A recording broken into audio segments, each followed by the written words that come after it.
Happy Halloween. Good morning. Welcome to the Golden Gate Center for Spiritual Living. I'm Reverend Mary Murray Shelton, believe it or not, the community spiritual leader here. I am delighted to welcome you to our Samhain Halloween fall service this morning.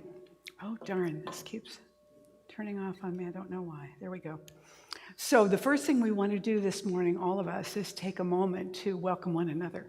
So I'd like to invite you to see how many people you can actually recognize in their costumes. Go around and introduce yourselves to people who don't recognize you, and just say hello generally and enjoy the morning, and then we'll get started with our opening song in just a minute. And those of you at home, please give yourselves a lot of love as we get ready to begin. Give yourselves a hug. Let yourselves know that you are welcome here. I just saw Hocus Pocus 1 and Hocus Pocus 2 on Disney Plus, and you really look like it. You really Oh, great. Minus the buck teeth.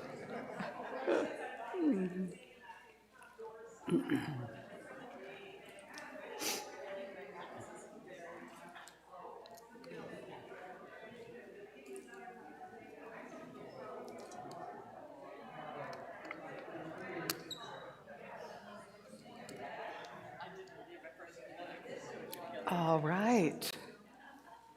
Come on back. Yes, I see Red Riding Hood. I see a Renaissance queen. I see a cowgirl. I see several clowns. I see a cowboy and a little demon back at the back. Even one of our practitioners is a clown this morning. And we have a witch at the door. So welcome. We have Gary Lynn Floyd this morning as our special music once again. And the reason that we have him this soon after we just had him is because last time he was out of town and didn't get all my messages at the last minute there and didn't get the videos to me. So whether you recognize them or not, the last time we had Gary Lynn Floyd a couple weeks ago, I was using his videos from before. These are fresh for today. So this is with a new intention. And we want to thank him for doing this for us again right away. So please stand, and we're going to go ahead and sing the opening song. I do want to tell you, Gary is the artist in residence at the Reno Center for Spiritual Living in Nevada. And he won a 2020 Empower Music Posey Award for his song Love Always Finds a Way, which was co-written with Amy Bishop and Karen Drucker. So if you would like to hear more of his music or find out more about him, you can go to GaryLynnFloyd.com. But now we're going to sing the opening song, and it's called We Have Come Here. I got to tell you, I don't know how people do it with these. All right, Gary, let us have it. Here we go. Good morning, Golden Gate Center for Spiritual Living. Gary Lynn Floyd here with you again this morning, and I'm so happy to be back with you. Love to sing this song with you this morning. It's called We Have Come Here. Pretty simple to catch on to. I'm glad to be here. Thanks for having me. We have come here to love one another. We have come here to let our love show. We are family, we're sisters and brothers, and we carry this love everywhere that we go. We carry this love. We carry this love. We carry this love. We carry this love everywhere that we go. Oh, this may not be in the lyrics, but it's fun. Whoa. Sing it again. Whoa. Whoa. Here we go again. We have come here to love one another. We have come here to let our love show. We are family, we're sisters and brothers, and we carry this love everywhere that we go. We carry this love. We carry this love. We carry this love. carry this love everywhere that we go. We carry this love. Oops. We carry this love. We carry this love. We carry this love everywhere that we go. We carry this love everywhere that we go. We carry this love everywhere that we go. Yeah. Yay, yes, please give yourselves a hand. And I'm going to invite you now to go ahead and silence your cell phones so that we can begin to turn within. And as we do that now, I'm going to invite our morning practitioner, Reverend Judith Fleener, to come on up and give us the opening invocation.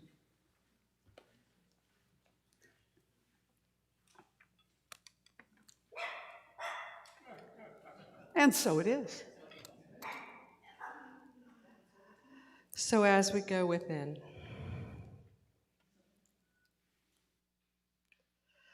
we remember that life is eternal,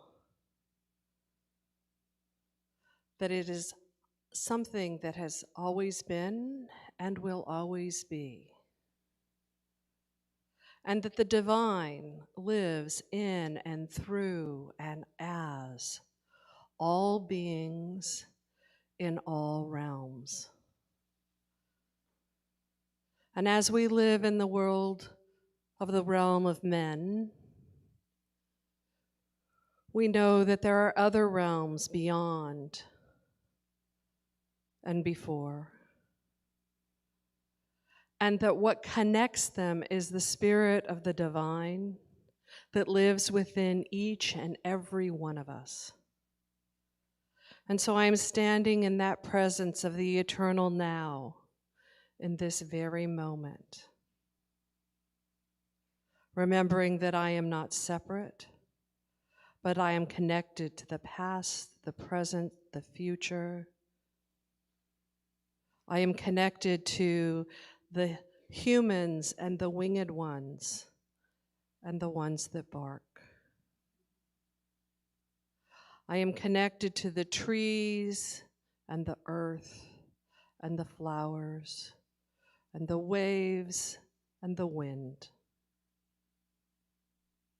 And so in this knowing, I just claim a shift in consciousness, allowing each and every person in this room to call forth that shift that they are desiring in their heart, whether it be healing, a new relationship,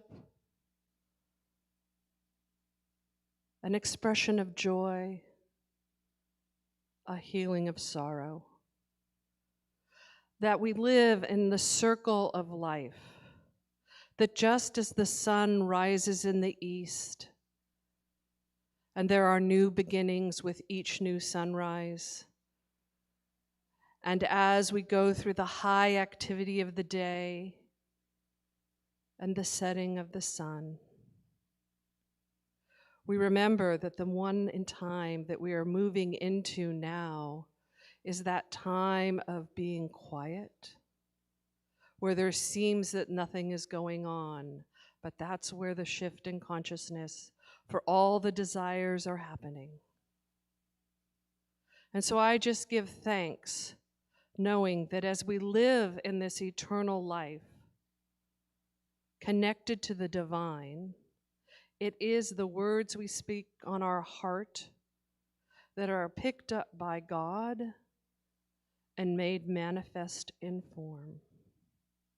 And so I just give great thanks for all the things that are coming to form because we have gathered here together as family. I know this time we have together will be one of joy and knowledge and inspiration and beingness. And so giving thanks for everything that comes to pass as we are here in this service today, I just let it be, and so it is. Amen.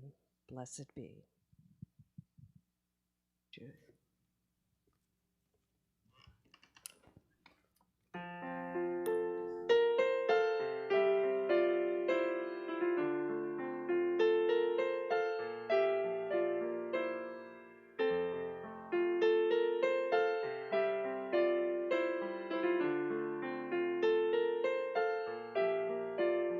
One heart, one life. We are one family, one earth. One heart, one life. We are one family, one earth. And together we can make a difference in our world. Every creed and color, every boy and girl, all of creation, no separation. We are one, one heart.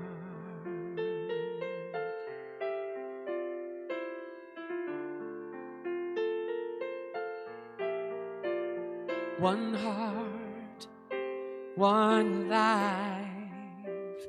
We are one family, one earth. One heart, one life. We are one family, one earth.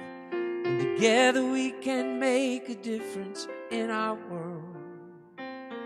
Every creed and color, every boy and girl, all of creation, no separation. We are one, one heart.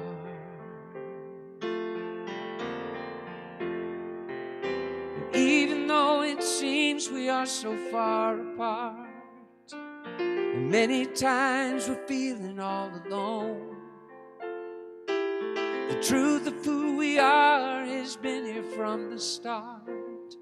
We are one heart, one life. We are one family, one earth. One heart, one life. We are one family, one earth. And together we can make a difference in our world. Every creed and color, every boy and girl, all of creation, no separation. We are one, one heart, one life, one world, one love, one heart, one life, one mind. All of creation, no separation. We are one, one heart.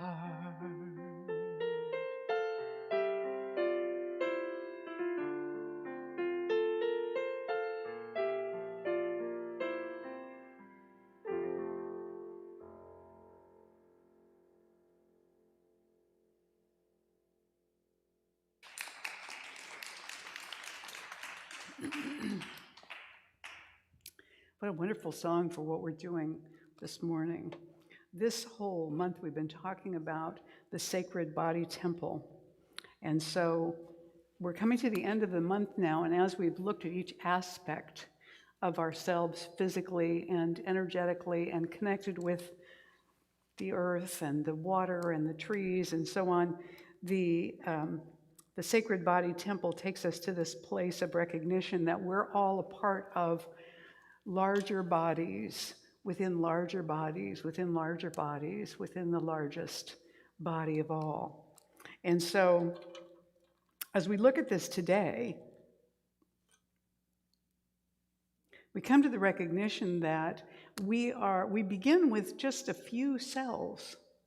Every single person begins with just a few cells. Every single thing that exists seems to begin with just a few cells, and then becomes increasingly more complex.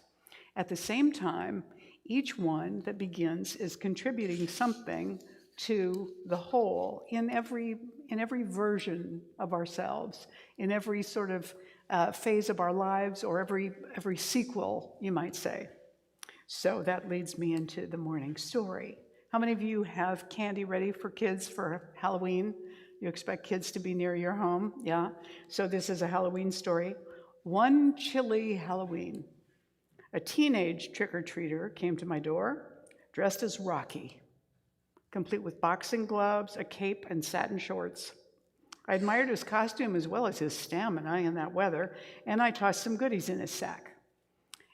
A few minutes later, I discovered how he was saving time filling his sack more quickly in the cold weather. The doorbell rang, and when I opened the door, there he was again. I said, "Aren't you the same Rocky who was here just a little while ago?" "Yeah," he said, "but now I'm the sequel. I'll be back 3 more times tonight." That's ingenuity. Yeah. So we are looking into the idea of the body that we're connected with, and all of the bodies that we're connected with, from ourselves to our families, to our neighborhoods, to our school and our friends and our colleagues, to the city, county, state, country, continent, hemisphere that we live in, to the planet, the solar system, the galaxy, the universe, and infinite presence. At every level, we are part of that. And so, first of all, what we find is that each level that goes up is more inclusive. So from a single cell to a whole body, that's a collection of cells, from the body to the universe, at every level, more and more is included in the one. I can remember one of the astronauts saying that as he was in space looking down at the Earth, and they were orbiting, they were going over the Middle East, and he was thinking about the population of India and China and Northern Africa and the Middle East, and he was thinking, there are, this many billion of us there.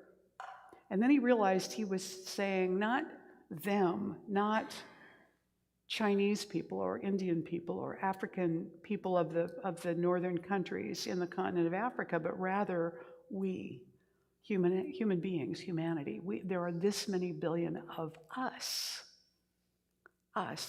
the whole, all. So at every level, we include more and more and more as we go up in that process.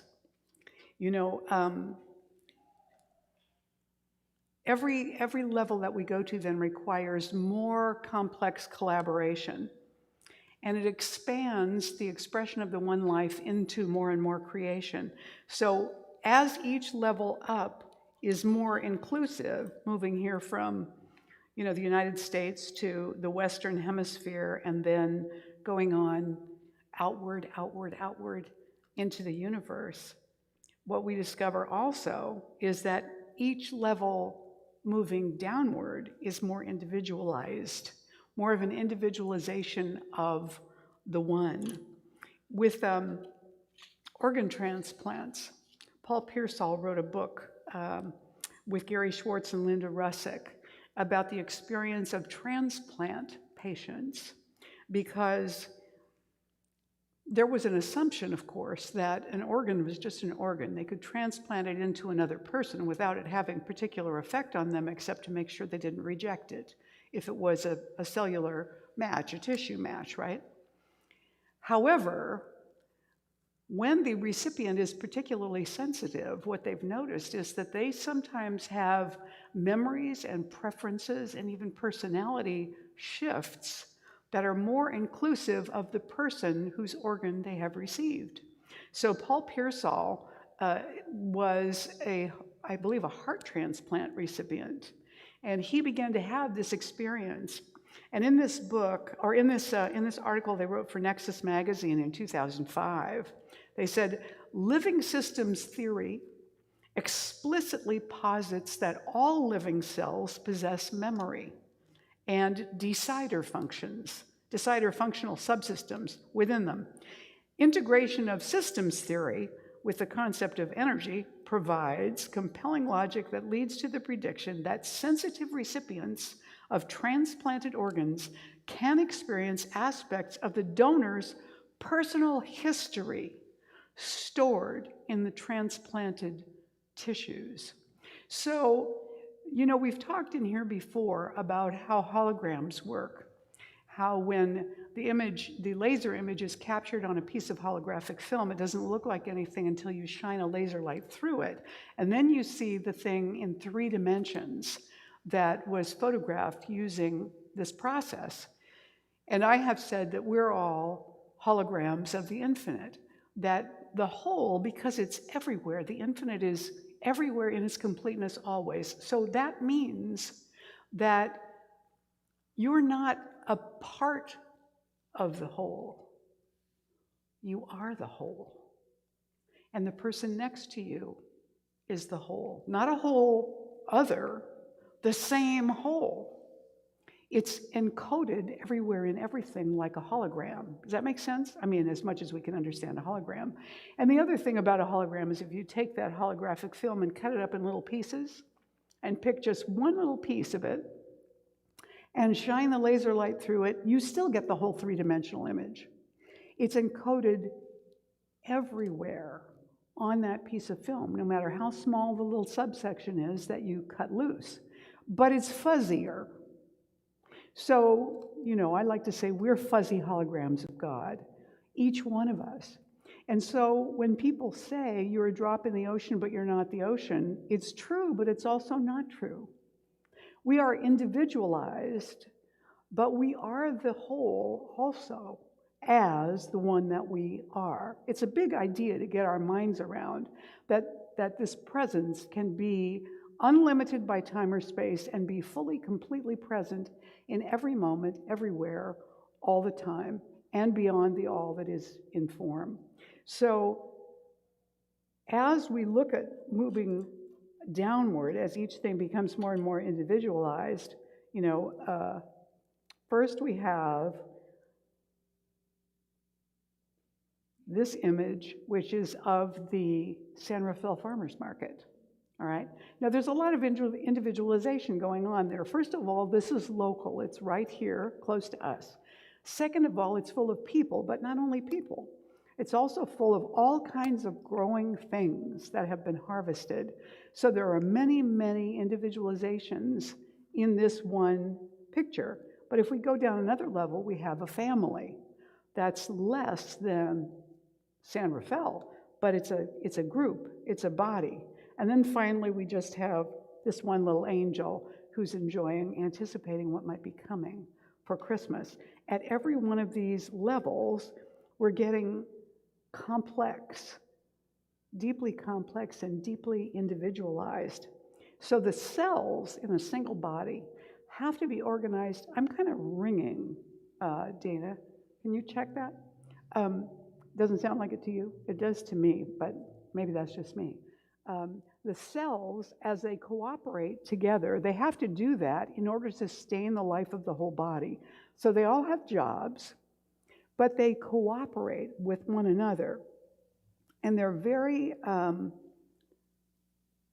very fascinatingly organized. So I want to tell you, this comes from a book written by Bruce Lipton and Steve Behrman. Now, Steve Behrman is a brilliant guy, but he generally goes by another name, which is Swami Beyondananda. And Swami Beyondananda is a cosmic metaphysical comedian. But he didn't write this book as a comedian, although he did inject some humor into it with Bruce Lipton. But one of the interesting things they said is, just about everything we humans do, including the development of technology, ourselves did first, and to this very day, they still do it better. For example, cells have a monetary system that pays the cells according to the importance of the work they do and stores excess profits in community banks. It has a research and development system that creates technology and manufactures biochemical equivalents of steel and cables and plywood and concrete and electronic circuitry and high-speed computer networks. All of that is constantly being developed in the individual cell and their cooperation with one another. The cells together have an environmental system that provides air and water purification treatment that is technologically more advanced than we have ever managed. And the same is true for the heating and cooling system of the cooperative cells. They have an environmental system. They have a criminal justice system that detains, imprisons, rehabilitates, and yes, in a Kevorkian way, even assists with the suicide of destructive cells. When our bodies are working in complete harmony, any cell that turns up as abnormal, the rest of the body manages to get it gone when everything's working properly. It also has full healthcare coverage that makes sure each cell gets exactly what it needs to stay healthy, to be fed, to be cleansed, and so on. These cells together create an immune system that protects the cells and the body like a dedicated military force. And also, it has a communication system that is exceedingly complex and extremely fast, like an internet that sends postal coded messages directly to individual cells. This is what our bodies are doing all the time. And when all of this is happening collaboratively, we are in good health. Everything is working, and we're feeling comfortable and having energy and operating well. So the body, the human body, is also reflected in the way that the organization of the universe works basically in harmony. You know, yes, things do collide with each other from time to time, but for the most part, what we see from our part of the universe anyway, is that things move in an orderly fashion around one another. They orbit, they have their own particular home path that they work with, and they're in harmony with each other. Our solar system follows our sun, which is also rotating. It's not just sitting there in space with all these planets running around it. It's really pulling us along in our orbits, following it where it's going. So the complexity is enormous, and still, as human beings, we haven't noticed that over and over again, nature is modeling for us that this is the way that we need to be interacting with one another as a bunch of individual cells on the body of Earth. Does this make sense? If we were to pay attention to how bodies do this, we have plenty of resources to manage everything. It just would require a lot of complex organization and cooperation among the cells, the individuals, or the governments, or the countries. So as we see all of that going on, we notice that all of space, time, and form, we're connected to it all. We are part of that larger body, that our bodies carry ancestral history that goes back to the Big Bang. We still carry that. So we're carrying that history and some memory of that within our own systems. Last week, I think it was, I talked about how memory works and how we can get caught up in memory responses that actually belong to our genetic lineage because of the way our neurobiology works and our epigenetics. So we then have the opportunity, even if there's one cell, from the opportunity of one cell to the opportunity of the entire universe, there's only one of us. We get to be communicating with each other as unique expressions of that, but there's only one. And what that means is that we are affected by all of the one. Whatever's happening out there among other people, other groups, or other organizations affects us. And because communication on the planet has gotten to be so rapid and so such high quality, we get a lot of information really fast, and we have reactions and responses to that information right away, which is what our cells and organs do in our bodies. So that humanity and all of the universe and everything that's in it are all part of the one mind and the love of God or spirit or infinite intelligence expressing through all of that. So just as our body responds to the environment and stimuli, we share in the responses of the larger bodies, each larger body that we're in, whether that be families or countries or planets. So depending upon what's going on, we become more and more engaged then with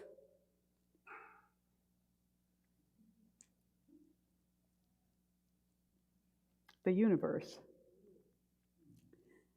Ernest Holmes, our founder, wrote in The Science of Mind, the universe, as we see it, is not even a fractional part of the universe that actually is. From the standpoint of immortality, we may have a body within a body to infinity. Now, when he wrote that about a body within a body, he was talking about the individual human body from the standpoint of something that's now been disproven, which was the theory about ether. But in another way, he was absolutely right, because each one of our cells is a body. Each one of our organs is a body. We're already bodies within bodies and bodies within larger bodies, all the way out to the universe. We're one with everything inside, outside, and beyond, all of it. John Muth said, it's easy to believe we are each wave and forget we are also the ocean. And Martin Luther King Jr. said it really boils down to this, that all of life is interrelated. We are all caught in an inescapable network of mutuality tied to a single garment of destiny. To a single garment of destiny. Whatever affects one directly affects all indirectly. And so we may not always understand our reactions if we don't realize that they're not only ours, that we're connected to the whole, and some of what we are experiencing and reacting to arises out of the whole, not just ourselves, not just our own experience. So, if I hear a story, we've got a neighbor who has a couple of dogs that were strays, but not only were they strays, but at least one of them was found abandoned in a home with food but no water, inside the home, left there, abandoned. Now, when I hear a story like that, and I don't know this dog, I mean, I've seen it, but I don't know this dog. I don't have a bond to it, a personality bond, but when I hear that, and I think of the suffering and fear of that creature, it's painful. It's because there is a larger connection. It's because I'm not separate from that dog. I'm not separate from those people who thought that was okay. I'm not separate from the people who found it or from our neighbor who adopted it. I'm connected to all of it and to wherever the dog came from. Little Coco is here today with Deborah, Paul, her little puppy dog. And little Coco is just here to charm and love. That's all. Well, also to explore and discover everything that he can possibly sniff. But you get the idea.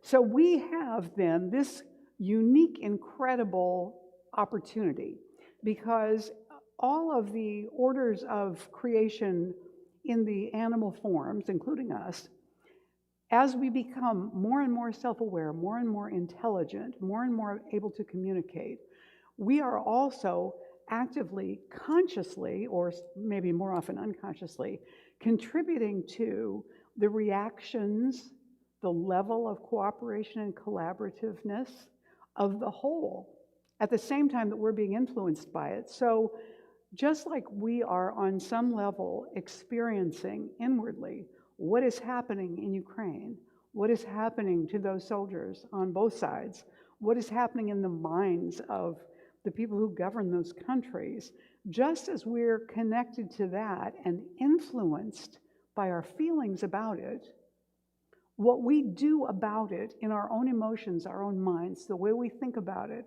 the way we talk about it, the way we pray about it, whatever action we take, that affects not only us in terms of feeling better, but it also affects the whole, and it affects everybody there that's involved in that conflict. Are you with me here? Is this making sense? Yes? So we have the opportunity then to decide how we're going to influence the whole and how much we're going to let it influence us. Ernest Holmes talks about race consciousness. The old metaphysicians used to use this phrase because it started with Mary Baker Eddy. Race consciousness does not refer to somebody's race as we think of it on a census form. It's the human race, the consciousness of the human race. There are certain things that we tend to believe or even be superstitious about that we just accept. And we do that relative to where we live and where we grew up and what our family ethnicity is and our culture and our traditions.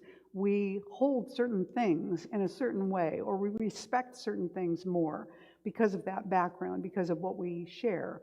But if we have things that have come out of our family or out of our colleagues or our neighborhood or whatever that don't match with us, that don't resonate, that don't feel right, then we have the opportunity and really the responsibility, I think, as individuals to question whether we want to accept that for ourselves or not. And if we don't, then we've got work to do. Because if everybody is swimming upstream and it's hard work and it doesn't seem to be very effective, and we decide we want to make a change, just letting go and floating downstream is probably a little foolhardy because you're going to get banged all over the place in the process. So there has to be some process involved of awareness and preparation and action that allows us to consciously shift directions for ourselves without making everybody else wrong, but making a different choice for us. And we may have to be consistent and persistent with that new belief for the rest of our lives if we're still immersed in that organization or that country or city or family or neighborhood. Does this make sense? So we can do that by saying, I refuse to be mastered by this belief or this situation. I refuse to let that have power over my life. So instead, when that comes up, I'm going to question it.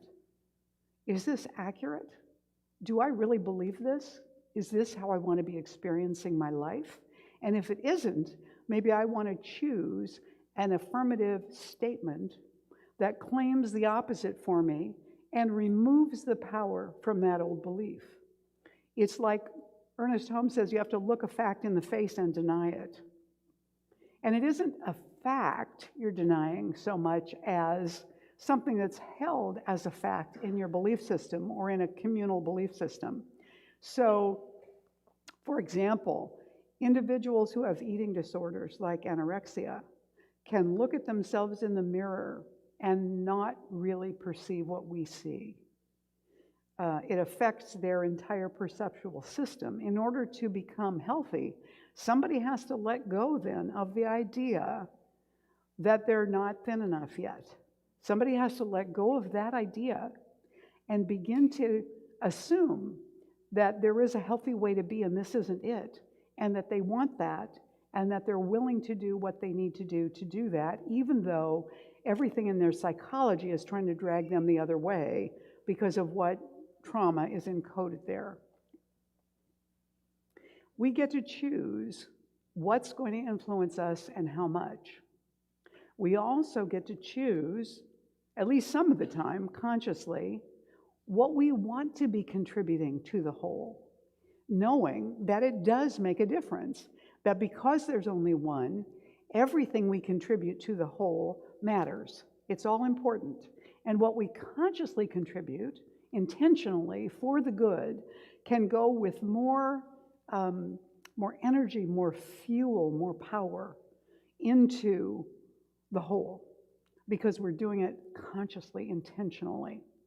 And so when we choose that in our self-care, in our refusal to let somebody else's opinion decide what we have to look like or what we have to do, or when we work and when we rest, when we recenter ourselves, when we practice forgiveness, when we let go of trying to control things, and when we increase our thoughts and our words to be more loving in the world, we are contributing something to the whole. We may or may not see an immediate result from that, or we may or may not ever see a result from that.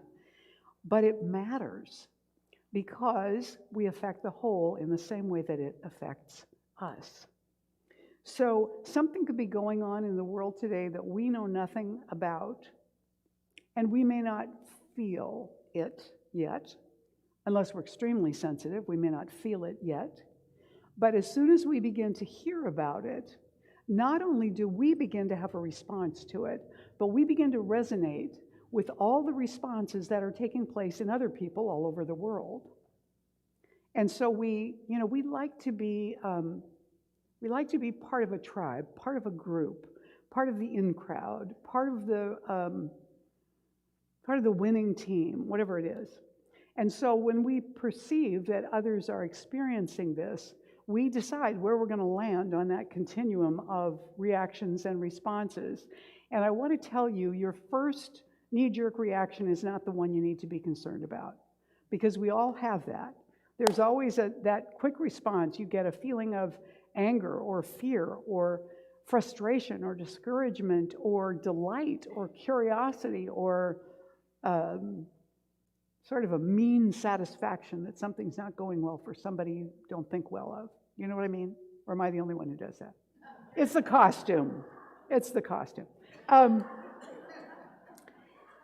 When we feel that coming up as a first reaction, that's fine. We can let ourselves off the hook for that. It happens automatically. There's a part of the brain that is reptilian in nature still, and it automatically goes for the jugular. It's all fight or flight in there. But once we've had that initial reaction, then we get to choose. Is this where I'm going to hang out? And maybe that doesn't happen right away, that awareness of choice, because we're so enmeshed in the reaction that we're having. But when we begin to become aware that we can question that perhaps that isn't making a larger contribution, then we have to look and weigh it and decide, is this what I want to contribute more of into the whole? If this were magnified 1 billion times on the planet, would this be moving the planet toward a world that works for everyone? Would this be moving our planetary experience toward one of harmony and peace? When I have to ask myself that question, generally speaking, that means what I'm thinking and saying is not doing that, is not contributing more good to the whole, because it's someplace where I'm feeling not whole, yeah? Where I'm feeling disconnected, where I'm feeling critical or judgmental or frightened or mystified about what to do. And we've all been there. This story, I think, is a good way to end. This is a story that was told by one of our fellow ministers about an experience he had as a child. And I think it is the impact that it has on him long term is what we're talking about. One experience with one person that had this kind of impact on him so that it affects the rest of his life. And now he's passed it on to us. He says, this is Reverend Scott Aubrey. He says, when I was 8 years old, I set fire to myself one morning getting ready for school. We had an open glass flame heater in the bathroom, and I stood too close to it. And when this happens, we're told to stop, drop, and roll. I used a different strategy. Scream and run like hell. Dad tackled me in the kitchen, threw himself on top of me, smothered the flames with his body and with his hands. And as he was on top of me, I remember looking into my dad's face, and I knew I was going to be okay. I knew that he was saving me. Ever since that day, when I would look into his face, into the eyes of my father, I knew that I was going to be okay. We have that kind of impact, but we're very rarely aware of it. We have that kind of impact on people around us, on the planet, who knows, on the universe, I'm assuming, because our own vibration continues onward and onward and onward. What we carry in that moment, what we say to someone, how we behave toward them, it can leave a lasting impression. I've shared stories in here before of people who were on the verge of committing suicide, and one person was kind to them, and it changed everything.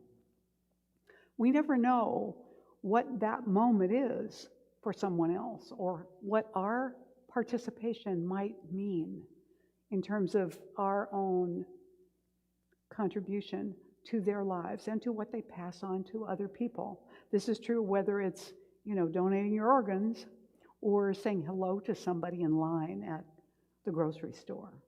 So let's take this moment then to turn ourselves within and ground this in prayer. Here and now, in the presence of the One, the infinite, the all, I recognize that all around me, filled with blessings, with love, with abundant gifts of peace and truth and wholeness. And as I breathe in, I remind myself that I am made of that. All of that is individualized as me. It's mine, the heart, the love, the divine presence are right here as me, in me as what I am. Therefore, that mind of God is right here within me. Everything I need to know is given to me now. Everything I need to be aware of for my next steps. And it is my desire to be a gift to the universe in gratitude for all of this. And so I speak my word for myself and for all of us who feel similarly, that I am becoming more and more aware of how I'm feeling, what I'm saying, what I'm thinking, what I'm choosing to do, so that I am able to contribute by my very beingness, simply by sitting and breathing, that I am contributing to the whole, an up-leveling of love, an expansion of peace and wholeness, an enthusiasm for life, a refusal to be discouraged or diminished, the courage to step forward with optimism, welcoming the good that comes. I claim this for myself right now and for all of us here in this place with gratitude, knowing that this is our own natural unfoldment. This is our very nature. This is what it's truly easiest to lean into when we let go. And so with great gratitude, I breathe into this truth now, anchoring it within myself, anchoring it within us in this very room, allowing it to do its work in us as never before, as we encounter the deep, full, free, rich, true self that is the beingness of each one of us. With great enthusiasm and gratitude, I release this word into the creative law with love. I let it go and I let it do its work now. I simply let it be. And if you wish to claim this for yourself, join me now as we say, and so it is. And so it is. Yes. Take a couple more breaths. And then I'd like to invite you to stand and join me for today's affirmation. Oops, well, We had today's affirmation for just a second there.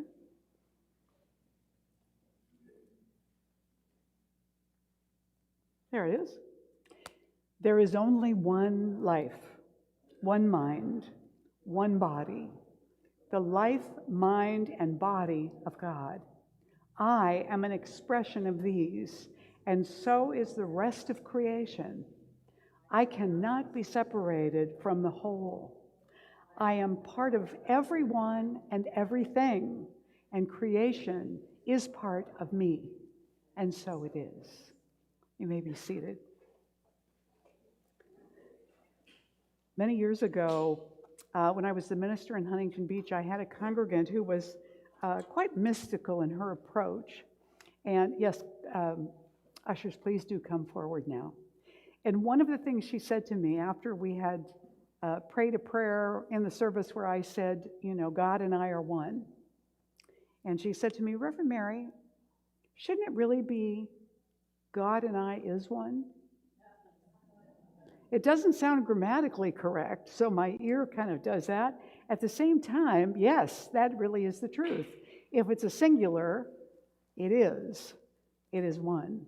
And so we are one, yes? So this is our sacred time of distributing the divine substance that's been given to us, choosing to distribute a portion of it. If we choose to do that this morning. Now, if you're here for the first time, then your presence here with us is your gift. And we want everyone always to know that whoever you are, wherever you may be on your pathway of faith, you're welcome here. For those that would like to text an offering, whether you're online at home or with us in the room this morning, this is the number to use for that. And for everything else, we're going to go ahead and bless the offering that we're giving here this morning and everything we have given and received during this past week. So let's say this together. This gift I give is God in action. I now send it forth to bless and to prosper. I know that everywhere it goes, it is creating a world living in love, one heart and one thought at a time. And so it is. Go ahead. And that's exactly why we bless it. We say, I know that everywhere it goes, it is creating a world that is living in love. One heart and one thought at a time. That's us. One heart and one thought at a time. Right here. And here's Gary once again.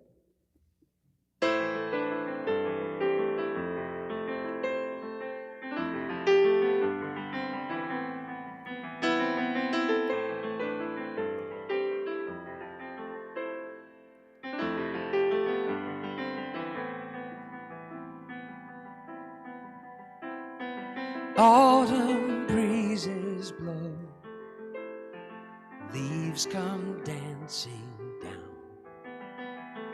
Golden blades testify to the oak tree where they've grown, in the arms of another from whom they've come undone. But laying down, take a rest, start all over again. We all share leaves and layers. We all share stories and prayers. We all share what we're here to be. We share a destiny.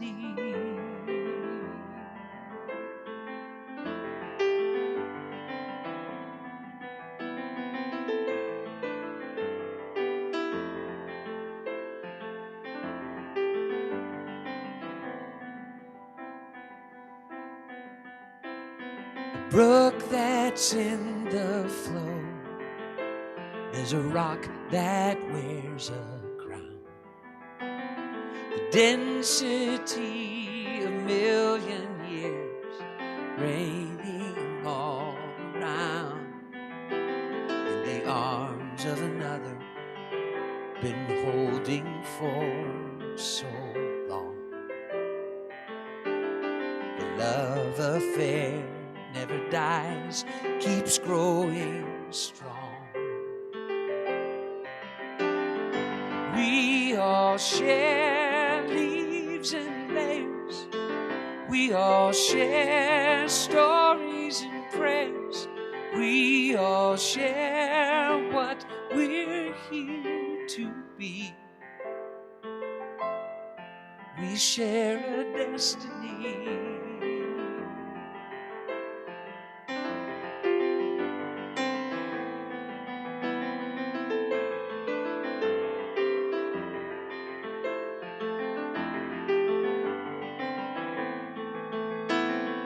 Breathe in one air, free from all fear. Let's leave love here.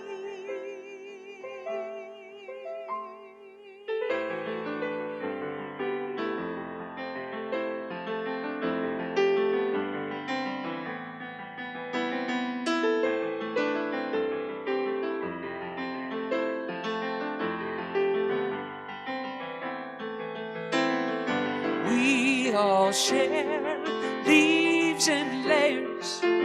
We all share stories and prayers. We all share what we're here to be. We share a destiny.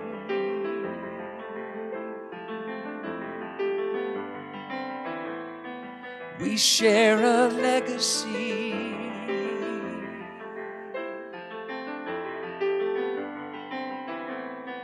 What will become of we?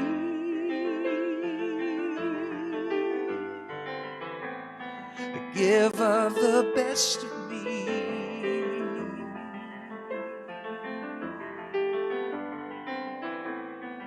We share a legacy.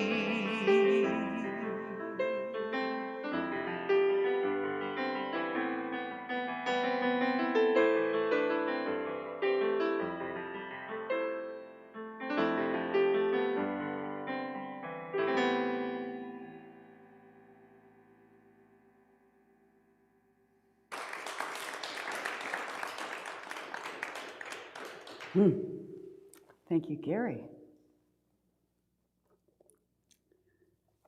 I won't poke you, I promise. You look great. Did you see his fingernails?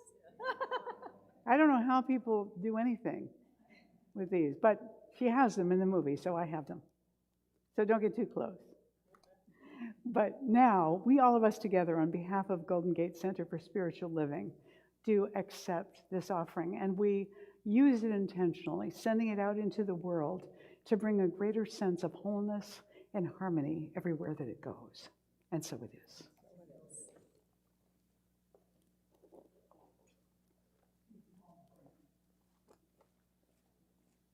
All right. Now, if you are with us for the very first time this morning, there are welcome packets on this table at the back that I invite you to pick up and take with you. They are for you. They're free. The magazines there are free to be taken. In the welcome packet, you'll find these blue cards. If you fill one of these out and turn it in back there, we'll give you a little book as our gift, as a thank you for being here with us today, and as an invitation to come back and be with us often in the future. We'd love to welcome you as part of our spiritual family. And so just turn that in back there, and Amanda will make sure you get your little book. We love it that you're here with us today. And please come back. Now, I also want to particularly draw attention to this morning's altar, which was done by Paula Yu. And if you don't know who Paula Yu is, just when the treats come out, look for the witch. That's Paula. And she did a fabulous job on this morning. You got to come up and see this greeting card with the cat on it. It will give you nightmares, but it's definitely worth seeing. Also, there is a large rat, but I would avoid him. And there's candy, so, it's a balance of terror and enticement right there in front of you. So let's give everybody a hand that's helped out with this morning. I want to let you know that next Sunday, we return to standard time. It's the end of daylight saving time, which means that you get an extra hour of sleep, which means that if you forget to turn your clock back, you'll be helping us set up because you're going to get here very early and we'll just put you to work. So that'll be okay. But for your sake, I'm telling you now, next Sunday is the day. Remember to take your extra hour of sleep on Saturday night. Also, we are looking forward to our anniversary year next year here at Golden Gate. It's going to be our 40th anniversary year. And yeah. And thank you. And so our Sunday hospitality teams, we want to beef them up a little bit so that we can really be ready to encourage and welcome people to come back who haven't been around in a while or who might want to check us out or learn some of the history, particularly in April, but especially on the fourth Sunday of the month, because we now only have one person for the fourth Sunday. So this is great. You get to welcome people, and everybody's happy to see you, and give them their handouts or their program for the day, their bulletin. Answer questions if they have questions that you can answer, and then receive the offering, and then put out the snacks. I mean, everything you get to do makes people happy, basically. So the more helpers there are, the less time it takes, the easier it goes. So I encourage you, if you haven't had an opportunity to serve on a Sunday team, talk to Paula. Once again, she's the witch with the snacks. Go and talk to her. She doesn't put children like you in the oven, so you're safe. All right, we're coming up on our next service date at the San Francisco Marin Food Bank. As you know, there is a warehouse in San Rafael where we do this volunteer work. It's on Tuesdays, one Tuesday a month. We go and help out just for 2 hours, from noon to 2. And usually it just has to do with moving these foodstuffs from here into a different location so they can be packed up and sent out to all the locations that they go to.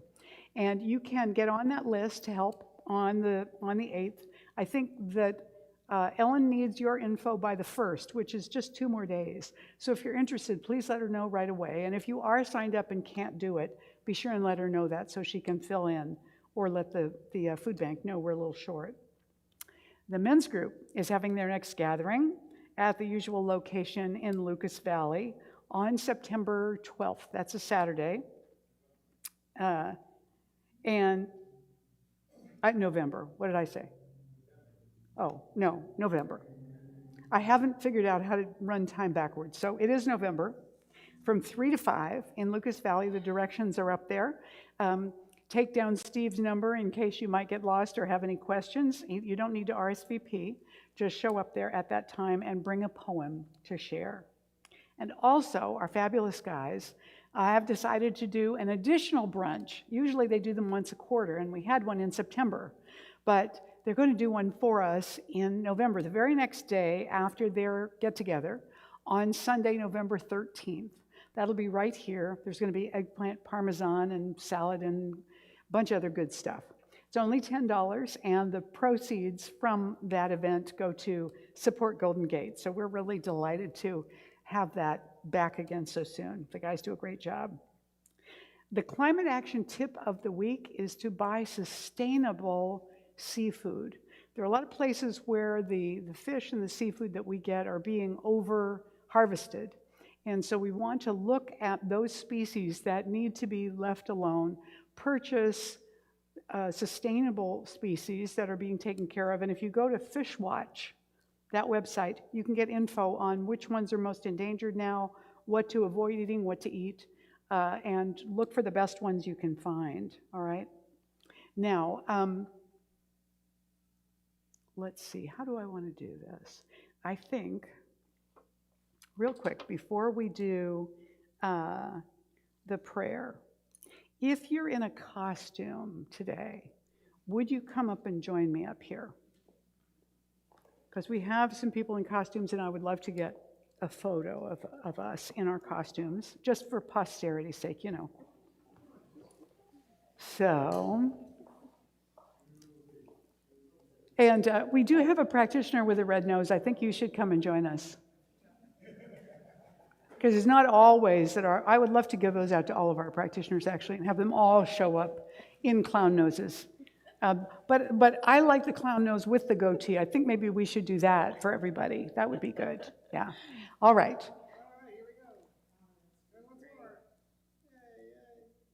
Great. Thank you, everybody. Oh, there's Coco. Hi, Coco. Oh, we missed the witch. Paula, come on up. We got to get a picture with Paula. One more. Sorry, everybody. Bear with us. I will conclude the service in just a minute, but I'm here between Red Riding Hood and the Renaissance Queen. And have we got everybody in? Okay. All right. Great. Thank you for indulging me. Have to immortalize that so that everybody that wasn't here can ooh and ah. All right. Okay, and now I've lost my connection here. Let's come back. There we go. There we go. All right. Now I want to remind you that the prayer table over there at the practitioner table is, the prayer box is always available at the table over there, and you can put in a prayer request anytime. But you can also put in a prayer request online through our website. So just go to the resources tab and you'll find prayer requests listed.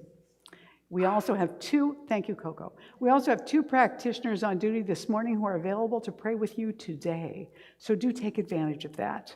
And practitioners, would you please now surround the room? Ellie wants to check out Riding Hood's basket.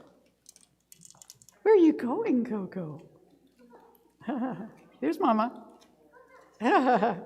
All right. We're going to pray first, and then we'll go into the benediction. So I'm going to invite you to close your eyes, put your hand or hands over your heart. Breathe in. This is a miracle, this breath. Every single one of them is a miracle. It's the breath of God. It's creation taking place. We center in that as we breathe, knowing that we're not breathing air, we're breathing spirit, we're breathing God. We're inhaling and exhaling the divine presence with intention to allow ourselves to be blessed and to send blessing out into the world. We're so grateful to know that this is who we are, that we are entrusted with this power, with this responsibility, with this freedom. We're so grateful to claim all of that in goodness for ourselves and for the world, and to open to the divine reminders that allow us to come back to center and forgive and let go when that needs to be done. We forgive and let ourselves be set free this morning from the past, and we step forward consciously and intentionally into our life this week, into our future, with gratitude for each one. Letting this word go, then we know that it goes into the law, which always says yes, and that nothing more needs to be done than to step back, get out of the way, and let her rip. And so it is. Please stand and join us now for the benediction and the closing song. Together, I now walk so that whoever walks beside me dwells in the presence of God, and whoever places a hand in mine is lifted, and whoever thinks of me is illumined with God consciousness, for spirit and all people and I are one eternally. And so it is. And this is the song that Gary closed with last time, but we're going to do it again. Thank you so much for having me again there with you at Golden Gate Center for Spiritual Living. I can't remember if I did this song last time, but it's all so appropriate every time. I'd like to just kind of leave you with my blessing. So we'll just repeat it. If I did it before, it seems a good one to do this Sunday. Love be with you, peace enfold you, spirit lift you, breathe it in. Truth come through you, may good flow to you, let joy renew you, till we meet again. Love be with you. Ooh, love be with you. Ooh, love be with you. Ooh, love be with you. Ooh. All together, hand in hand, we see the light take a stand, and we are changing. A whole new life for you and me. Take your past and set it free. Share this blessing. Love be with you. Peace enfold you. Spirit lift you. Breathe it in. Truth come through you. May good flow to you. Let joy do you till we meet again. Love be with you. Ooh, love be with you. Ooh, love be with you. Ooh, love be with you. Ooh, love be with you. Please wish each other a happy Halloween. And also, of course, the Celtic Festival, wish each other a happy Samhain. And enjoy a wonderful week.